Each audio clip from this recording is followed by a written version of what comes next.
Vážení priatelia, nachádzame sa v hudobninách Senica Jimmy Market. Dnes si povieme niečo o klipovej ladičke Cherub VST 640C. Je to tento malý zázrak, ktorý sa zapína automaticky potiahnutím tejto klipsne. Tak nasadíme na hlavu nástroja. Rozsvietený displej a ladíme. Vidíme, že je gitara mierne rozladená.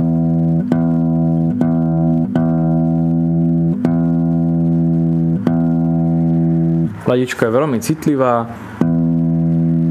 a presná, čiže vidíme tón E, ďalej struna Ačko, Dčko, Gčko, Hčko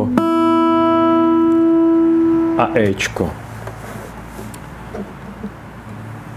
Ladička je teda vhodná len na ladenie gitár akustických, elektrických. Vzadu nájdete baterku 3V, klasickú hodinkovú CR2032, ktorá má výdrž minimálne 2 roky pri štandardnom používaní. To je veľmi jednoduchý spôsob, ako naladiť vašu gitaru.